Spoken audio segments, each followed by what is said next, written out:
Buenos días a todos.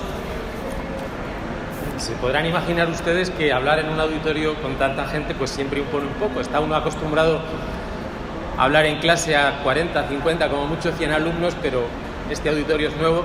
Pero bueno, como decimos en el argot taurino, suerte y alto.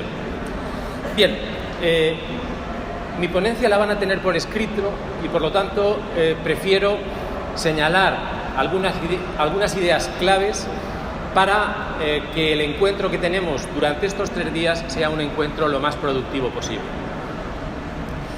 Yo soy padre de 2 hijas, soy esposo, soy profesor de la Universidad de Valencia, tengo aquí algunos compañeros, pertenezco a la parroquia del Centro Arrupe de Valencia y a la Asociación Católica de Propagandistas, al grupo de Valencia. Por lo tanto, esas son algunas pistas del lugar desde el cual yo les voy a hablar. También les hablo desde mi experiencia en la vida pública y comprometido en la vida pública, lo que no significa no haber pasado por la vida política, porque durante 2 años también tuve cargos políticos y sé de las mieles que tiene la política y los venenos que tiene la política, y eran épocas muy duras. Puesta en marcha de la ley del menor, supongo que sabrán los problemas que tenemos con los menas, menor, familia, adopciones, servicios sociales, aquello que no da lustre, aquello que nadie quiere y aquello en lo cual la vida política de un católico se pone a prueba. En los servicios sociales y en las políticas públicas es donde una colonia de hombres se la juega.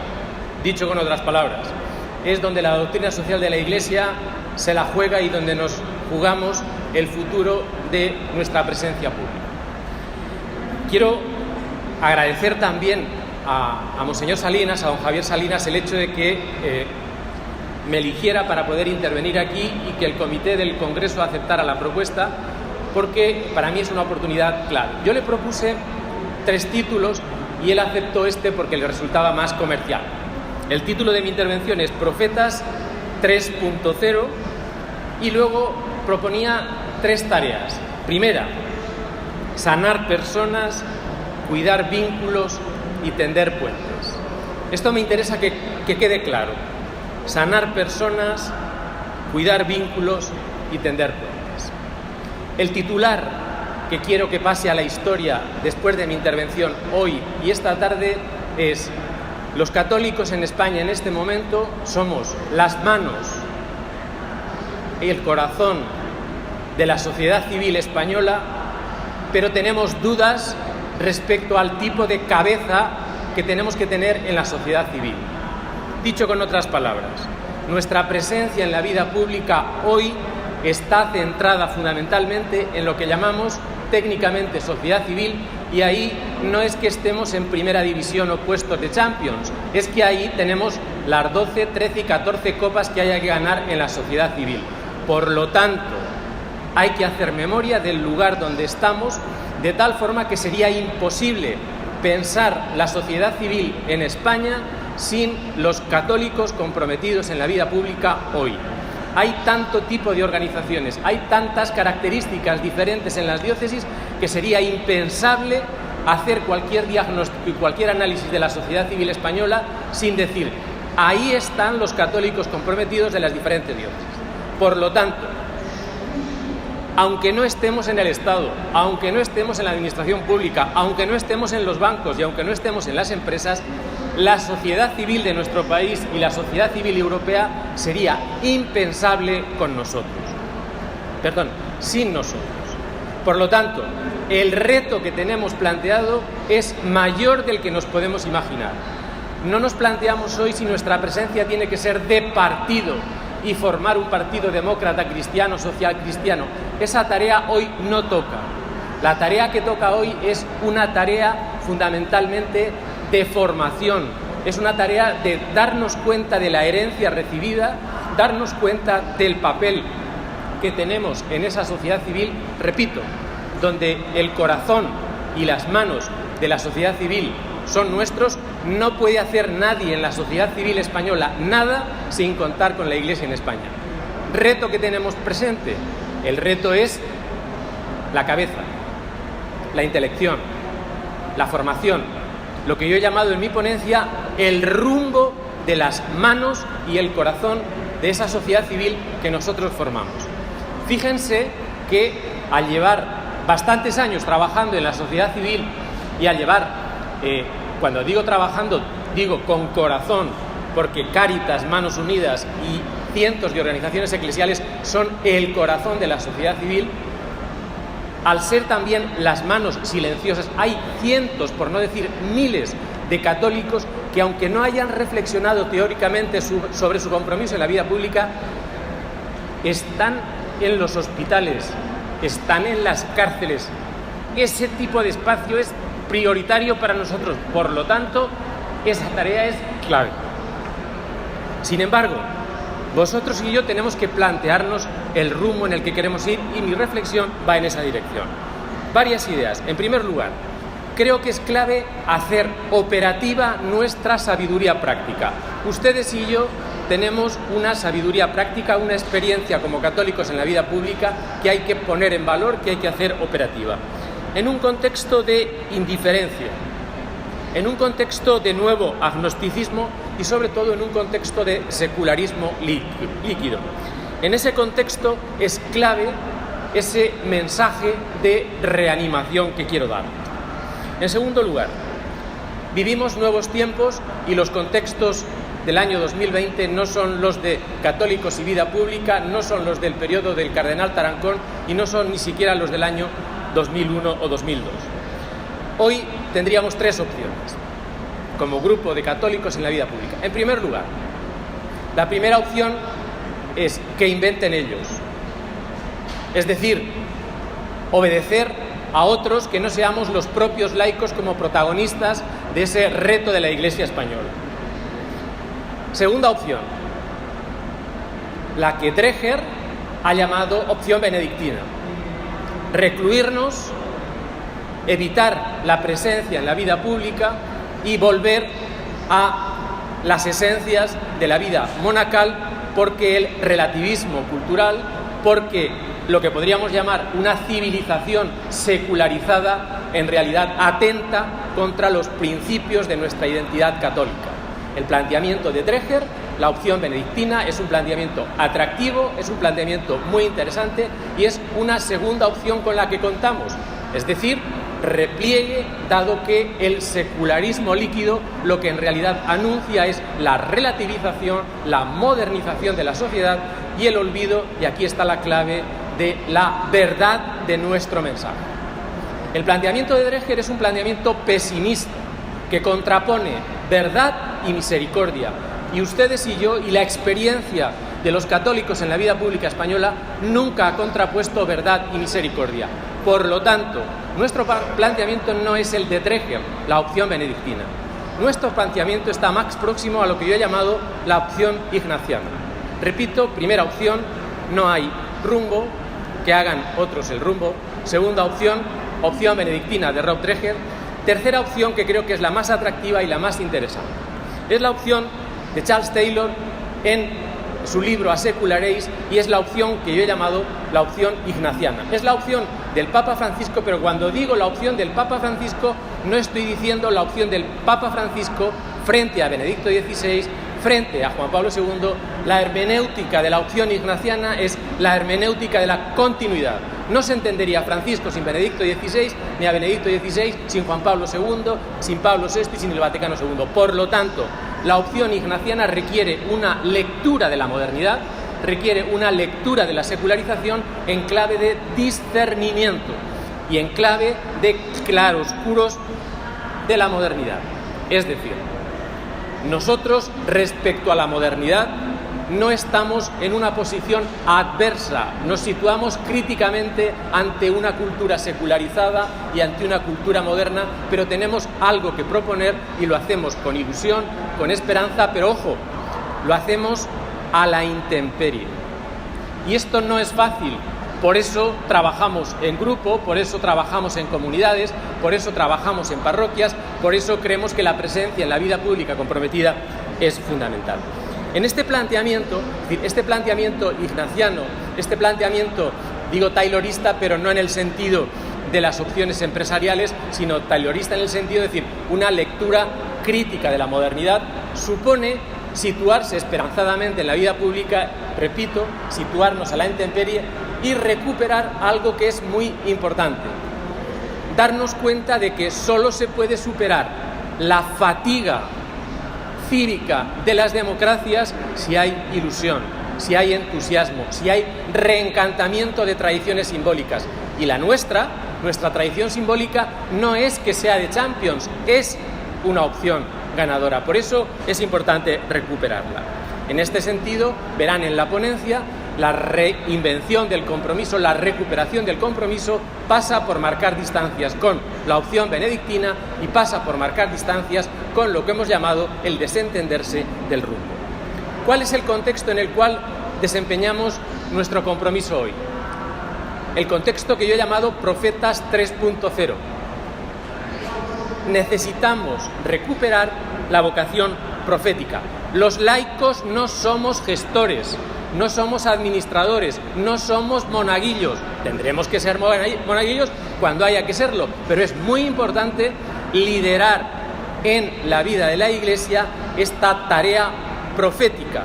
¿Por qué? Pues porque sacerdotes y religiosos cada vez hay menos y por lo tanto la vida de la Iglesia está en manos de laicos que tienen que tomarse en serio ese papel de liderazgo, no como simples gestores que llevan la comisión de economía de la parroquia, sino que simbólicamente lideran el trabajo en esa parroquia. En este sentido, como Profetas 3.0, cuando he dicho Profetas 3.0 y les digo en la ponencia el tema 3.0, no es porque tengamos 1.0, 2.0, 3.0, no me refiero a que necesitemos acudir a un Vaticano III como si el Vaticano II ya se hubiera realizado, no me refiero a eso. Estoy diciendo, ojo, porque el mundo digital, la sociedad digital, la era digital plantea algo muy importante y es lo que llamamos lo que podríamos llamar un cambio radical antropológico en la cultura y en la civilización. En este sentido, el mundo digital está cambiando el imaginario, está cambiando las formas simbólicas y nuestra presencia en la vida pública, en los hospitales, luchando contra proyectos injustos de leyes de eutanasia, solo será posible si trabajamos en las redes, conocemos las redes y nos damos cuenta de que el nuevo modo de entender la democracia pasa por la democracia algorítmica. Una democracia donde los seres humanos no existen, solo existen datos. Y ahí nuestra tarea va a ser importante porque la persona como ser con dignidad es clave. En la era 3.0 como profetas en la era digital lo vamos a tener difícil, lo vamos a tener complicado, por una razón muy sencilla, porque nos van a sobrar conexiones, pero nos van a faltar comunicaciones. Nuestra tarea y desafío en la vida pública es introducir el factor de comunicación en una sociedad súper, hiper, mega conectada. Esta distinción es central en la presencia en la vida pública. Los católicos podremos estar conectados, pero si no estamos comunicados, si no estamos en contacto y en comunión en eventos de esta naturaleza, en grupos, en parroquias, en realidad de nada nos valdrá tener conexión 5.0, 6.0 o la conexión que sea. En este sentido, la era digital requiere fortalecer este aspecto de comunicación y no solo de conexión. Teniendo en cuenta esto, el horizonte público es central, porque de él va a depender el horizonte institucional y político. Por lo tanto, toda nuestra energía tiene que estar focalizada en alimentar el espacio público en el cual cada vez hay menos confianza entre la gente. Cada vez hay menos capital social. La gente está más conectada, pero nos fiamos menos los unos de los otros. Y esta es una tarea clave, cómo recuperar la confianza social en sociedades donde la conexión cada vez es mayor. Ahí vienen los tres objetivos que propongo. En primer lugar, sanar personas. Nuestra religión es un deporte de contacto. Me remito a la intervención del cardenal O'Malley hace unos días en Madrid. Dijo, nuestra religión es un deporte de contacto. Nuestras manos y los contactos corporales son importantes. La comunicación no es una comunicación online, offline. No, nuestra comunicación tiene que ver con el contacto. Cuando hablamos de cultura del encuentro, hablamos del choque, del encontronazo. El encuentro tiene su cara positiva y su cara negativa, pero es fundamental entender este dato. El contacto es fundamental en la sociedad 3.0. Por lo tanto, cuando digo sanar personas es porque nos vamos a encontrar con ciudadanos, nos vamos a encontrar con consumidores, nos vamos a encontrar con usuarios, nos vamos a encontrar con pacientes, pero cada vez es más difícil encontrarse con personas. La tarea nuestra es decir, donde hay un ciudadano hay una persona, donde hay un usuario hay una persona, donde hay cualquier tipo de rol social, nosotros vemos una persona. Y eso cada vez es más difícil. Por eso es muy importante darnos cuenta de que nuestra tarea es recuperar, sanar, introducir la perspectiva de la dignidad personal en un tipo de sociedad donde cada vez somos más función, somos más sombrero, somos más rol, somos más expediente, somos más NIF. Por lo tanto, tarea de quienes estamos en la vida pública, sanar, entender la salud desde una perspectiva integral. Repito, y esto es prioritario para hacer frente a proyectos de ley que tienen y que están van a favorecer la eutanasia. Nuestra batalla contra la legislación sobre la eutanasia es muy importante darla al lado de la cama, con los pacientes, porque estamos con ellos. En segundo lugar, no solo sanar personas. En segundo lugar, como les decía, cuidar vínculos. Cuando digo cuidar vínculos, estoy diciendo mantener colegios, mantener parroquias, mantener instituciones. A veces, en nuestra formación catequética y en nuestras estrategias de formación, se nos olvida lo que llamamos la dimensión institucional de la acción. Estamos a favor de una dimensión personal, pero se nos olvidan las instituciones. Y las instituciones son muy importantes, porque cuando el individuo no está, la institución permanece. Entonces, cuando digo cuidar vínculos, estoy diciendo, necesitamos, como laicos en la vida pública, revisar el perfil de las instituciones, la forma de trabajar de las instituciones en la sociedad civil. ¿Por qué? Porque nuestras democracias son frágiles, la justicia es frágil, la política es frágil, los hospitales son frágiles. Cuando digo una universidad, un hospital o un colegio, estoy diciendo una institución, pero no se mantiene sola, requiere de personas que trabajan en ellas. Por lo tanto, nuestra tarea de cuidar vínculos va en esa dirección. Y esto es cada vez más difícil en una sociedad donde el atomismo y el individualismo es un cáncer. Nosotros no podemos caer en ese cáncer del atomismo, del individualismo y de la formación de nuestras gentes sin esa perspectiva de carácter institucional. El sentido del mensaje que transmitimos está vinculado al fortalecimiento de instituciones. Ayer, acuérdense, hablábamos de la misión compartida. Cuando se cierra una parroquia, algo nuestro se nos está cerrando. Cuando se cierra un colegio, algo nuestro se nos está cerrando. Por lo tanto, es muy importante fortalecer esa presencia institucional y trabajar por ella. Y en tercer lugar, el tercer objetivo que les quiero presentar lleva por título Tender puentes. La sociedad civil no la mantiene nadie. Nuestra misión y nuestro objetivo es tender puentes ahí, construir puentes. No digo ser pontífices, porque esa tarea no nos corresponde a nosotros, pero en sociedades individualistas y en sociedades fragmentadas, si las instituciones son importantes, los puentes tienen un valor incalculable. Y cuando digo puentes, voy a utilizar el verbo primerear. Supongo que les sonará. El Papa Francisco utiliza el verbo primerear muchas veces, pero yo lo voy a usar en un sentido activista, en un sentido arriesgador.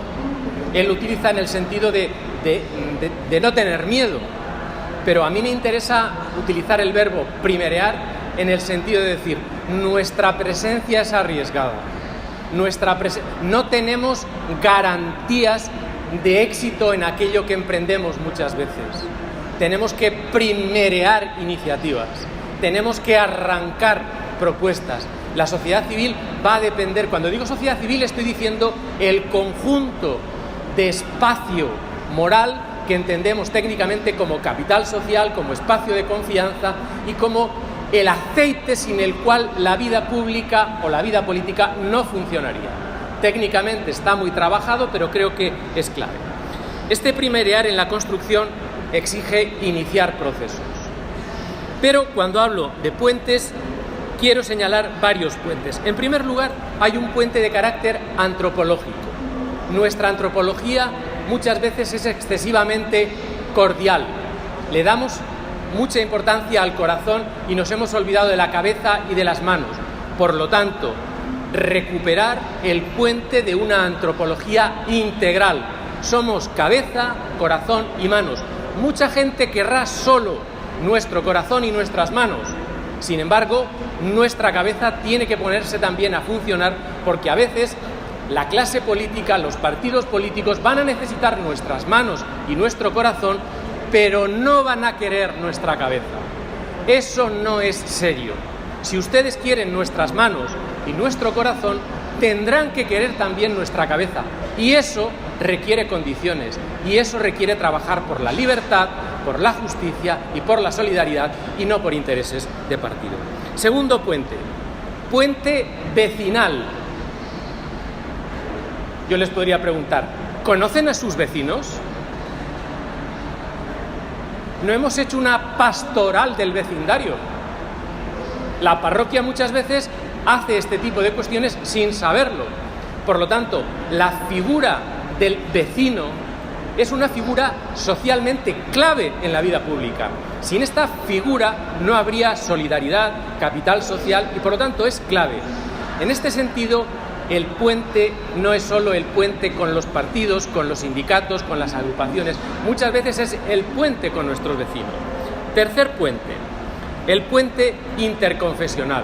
A veces nos relacionamos con los compañeros de otras religiones, con los creyentes de otras religiones, como si fueran, podríamos decir, de una segunda división, de una tercera división. No, es muy importante respetar, conocer y valorar que el futuro de nuestra presencia pública en un contexto europeo y democrático pasa por la defensa de las religiosidades. La religión es fundamental en la vida pública. No habrá democracia europea o americana sin el respeto y sin la presencia de las religiones en los espacios públicos. Por lo tanto, nuestra tarea no es la presencia de los católicos en la democracia europea, sino darnos cuenta de que hace falta tender un puente para recuperar esa dimensión estructural de la vida religiosa. Hay otro puente que llamaríamos un puente intereclesial. Las diócesis apenas están comunicadas muchas veces la una con la otra. A veces la acción católica de un sitio no se comunica con la acción católica de otro. Estos encuentros y durante los últimos años, gracias a Dios, gracias al trabajo de vosotros y de los grupos en los que estáis, ese puente se ha fortalecido. Pero es muy importante darnos cuenta de que las diócesis no pueden trabajar aisladas, sino que tenemos que tender ese puente. Y por último, hay un puente intraeclesial. A veces no nos conocemos los pertenecientes a los distintos carismas de la Iglesia. Esto es importante. Un encuentro como este, cuando uno ve la relación, el índice de grupos, de personas, de colectivos, se sorprende del capital asociativo, de la sabiduría práctica, de la tradición que hay, y por lo tanto, a veces uno echa de menos que en los procesos de formación esto no se lo hayamos enseñado a nuestros hijos, no se lo hayamos enseñado en los colegios y no forme parte de nuestro vademecum formativo. Y por último, hay un último puente, y es el puente entre las instituciones educativas y las parroquias. A veces hay un colegio religioso o diocesano que no se comunica con la parroquia. tenemos que hacer autocrítica para darnos cuenta de que el futuro de nuestra presencia en la vida pública no es nuestro futuro como colegio o nuestro futuro como parroquia. Vamos en el mismo lote, el colegio de religiosos o religiosas o el colegio diocesano y la parroquia. Por lo tanto, no tiene sentido trabajar de espaldas. Es importante que las instituciones educativas de la Iglesia que están presentes en la vida pública no le den la espalda a las estrategias de presencia en la vida pública que tenemos en las parroquias o que hay en las parroquias. Falta comunicación entre parroquias y colegios. A veces las propias parroquias son pequeños reinos de taifa que no trabajan en relación con el colegio o con los colegios de la zona. Por último, ya para concluir, me gustaría, repito, sanar personas, cuidar vínculos, tender puentes. Estos tres infinitivos, estas tres tareas me van a llevar a una serie de conclusiones que quiero transmitirles y que en el documento y en el texto les propongo. En primer lugar, necesitamos fortalecer una eclesiología de comunión y trabajar para defender la fe y la libertad. Los derechos de una sociedad liberal y de una democracia liberal no nos pueden dejar indiferentes.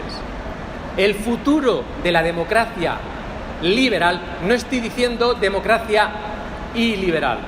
Como saben ustedes, hay un debate importante porque hay una propuesta de democracia iliberal. Pues no, es importante a la hora de trabajar en la vida pública este mensaje. Nuestro compromiso de fe, nuestra presencia en la vida pública, nuestra vertebración del tejido en la sociedad civil pasa por fortalecer lo que podríamos llamar una sociedad abierta, donde haya un proyecto de libertad, de esperanza y de respiro. Ahí estamos nosotros. Nuestra propuesta de fe, nuestra presencia en la vida pública no puede ser más Estado, más administración, más coerción y más derecho. Nuestra propuesta tiene que ver con más libertad, más creatividad y, por lo tanto, más energía solidaria. En segundo lugar, si somos el corazón y las manos de la sociedad civil, en realidad tenemos que poner el corazón en forma y las manos en forma. ¿Por qué? Pues porque nuestro corazón puede que tenga colesterol, nuestro corazón puede que tenga alguna cardiopatía y por lo tanto hay que ir al gimnasio, por lo tanto hay que entrenarse, por lo tanto hay que hacer régimen, por lo tanto hay que controlar la alimentación. ¿Por qué? Porque a lo mejor de tanto usar nuestro corazón, de tanto trabajar sin controlarnos, ¿qué es lo que puede suceder? Pues que perdemos la salud. Para perder la salud no estamos. Es muy importante darnos cuenta de que necesitamos poner en forma, tener una estrategia en esta eclesiología de comunicación para que la riqueza de nuestro laicado no se pierda y trabajemos conjuntamente en este río de la vida pública donde a veces ese cauce no sabemos dónde nos lleva. Y es importante que nos paremos, lo pensemos, nos organicemos y digamos, queremos ir en esta dirección o al menos decir, no queremos que nos lleven en esta dirección o en la otra. En este sentido, los grupos de acción católica, los laicos en la vida católica, muchas veces estamos sobrados de acción católica y faltos de pasión católica. Tanta acción, tanto compromiso requiere tanta pasión y tanta cabeza y cerebro para plantearlo. En este sentido, me gustaría incidir en esto, es decir, necesitamos más formación. Ayer se dijo que el reto, la tarea pendiente del laicado, el cardenal Farrell lo planteó a nivel global, a nivel de Iglesia, pero creo que vale en España y vale en la Unión Europea, está en esa tarea de formación, pero piensen que cuando digo formación no digo instrucción libresca, estoy diciendo reflexión como equipo que decide pensar dónde quiere ir o al menos evitar dónde ser llevado. Y por último, para afrontar las cardiopatías, para luchar contra el colesterol, para poner en forma esta propuesta de nuestra presencia en la vida pública, creo que es clave darnos cuenta de la novedad originaria del mensaje que llevamos. Es decir, si nuestra propuesta no es una propuesta de esperanza, de ánimo, de lucha contra la desmoralización, no estamos haciendo nada. En este sentido, la fatiga civil de la democracia no se va a poder reparar sin nuestros universos simbólicos, sin nuestras propuestas de simbolismo. Para concluir, tienen el texto completo en la ponencia. Para concluir, quiero señalar dos frases de Paul Valadier. Cuando Paul Valadier piensa la relación entre el futuro de la Iglesia en Europa y la democracia, dice lo siguiente: las iglesias deberíamos tener un papel de refundación simbólica de nuestras democracias. El uso que hace Valadier de simbólico no tiene que ver con lo epidérmico, lo simbólico tiene que ver con lo estructural, con lo imaginativo de carácter estructural. Las iglesias deberían tener el papel de esa refundación simbólica de nuestras democracias, no en el sentido de que deban influir directamente sobre el poder o ejercer una presión, sino para reestructurar un imaginario colectivo degradado. Nuestro imaginario colectivo está degradado. Nuestra tarea está en esta reconstrucción y reparación del imaginario. Para terminar, los valores democráticos no son extraños a la herencia cristiana. Cualquiera que quiera excluirnos de la democracia liberal no está siendo serio con el futuro de la democracia liberal. No podrá haber una Europa más democrática, una España más democrática, si no nos tomamos en serio nuestra presencia en la vida pública. Pero para eso es fundamental romper con el silencio, hablar en la vida pública, estar presentes en la vida pública. Pero esta presencia, repito, no puede ser una presencia única y exclusivamente vinculada a lo cordial o lo manual, sino que tiene que estar vinculada a lo que podríamos llamar la inteligencia, lo que tiene que ver con lo cerebral, lo cognitivo. ¿Por qué? Pues porque el futuro de la democracia o se hace con los católicos o no se hará. Muchas gracias.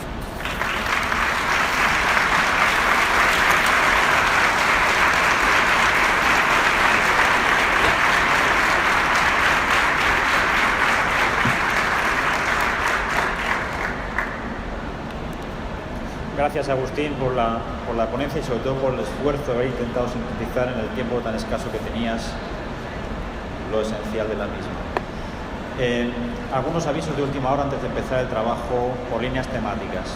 Todos nos vamos ahora a nuestra línea temática, pero a la sala A de nuestra línea temática, ¿vale? Aunque ponga B en vuestro tarjetón, todos vamos a la sala A. El B sirve para después el trabajo de grupos, que ya os dirán vuestros abnegados moderadoras y secretarios, cuál es el trabajo a hacer. Como os he hecho una llamada a la docilidad esta mañana, además de que ya lo sois, haced buen caso de ellos. Moderadores y secretarios tienen muy claro el horario a seguir.